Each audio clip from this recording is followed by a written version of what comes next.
Hello, hello, hello. Video request, video request. From Blunt Swag Skate Films. Stoner. Video request. Advice for a teen driver looking to convert a van into a camper. How, where should I start? Good question. Don't do anything, dude.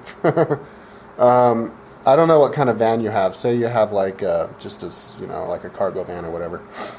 Keep it simple, man. Don't get carried away, man. Don't try to take the roof off and replace it with a huge bubble or something like that.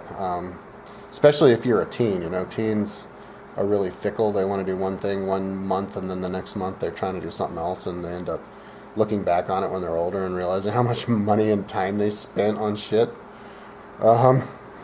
Keep it simple, dude. Number one, make sure that your car is like well maintained, like the mechanics of it, so that it keeps rolling.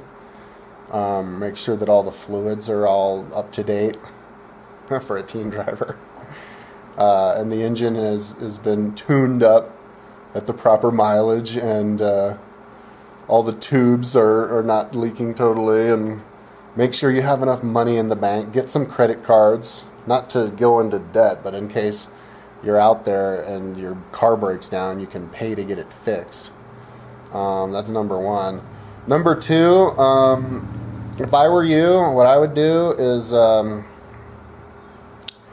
would build a little frame for a bed. Now, this is assuming you don't have a pull-out bed. If you have a pull-out bed, don't do anything. Your van's ready to go.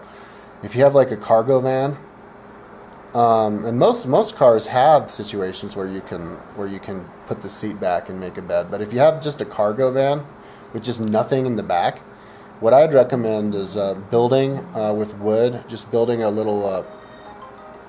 Hang on, I'll have to finish this later. Okay, I'm back. Yeah, so build a little frame out of wood that's maybe like a foot high. And then put a thin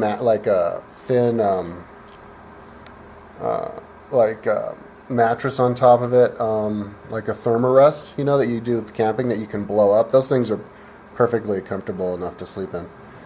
And that way you'll have something something nice and flat to sleep on, because the beds of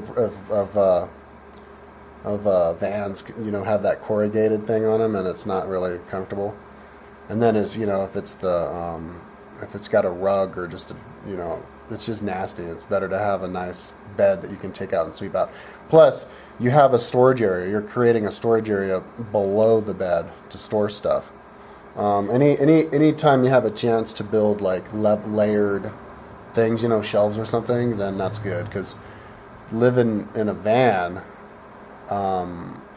space is extremely important. And American vans are really good about creating all those little like nooks and crannies and stuff to put stuff.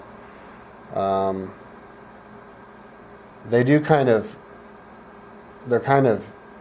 small on the inside compared to how big they look on the outside, though, and visually compared to Volkswagens. But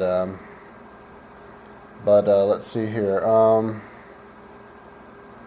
And as far as privacy and curtains, yeah, you want to have a curtain that you can pull and have privacy, but don't have the curtain cover up the whole front window of the car. Have it just cover up from behind the front two seats, because that way, if somebody's walking by at night, they look over at your car and they can see through the driver's area, and it doesn't look like somebody's actually sleeping in it. And at night, you'd have to actually look back into the car to see that there's even a curtain there, and they won't even see the curtain, most of the time. And if they do see the curtain, they may think oh look, curtain, but they won't think, oh, somebody's sleeping in there. So it's stealthier. But you are going to want to have curtains. If you have windows in the back part of the van, you are going to want to cover those with curtains as well. I've woken up in the morning, with people once anyway, with somebody trying to look in my van, and that's freaking annoying.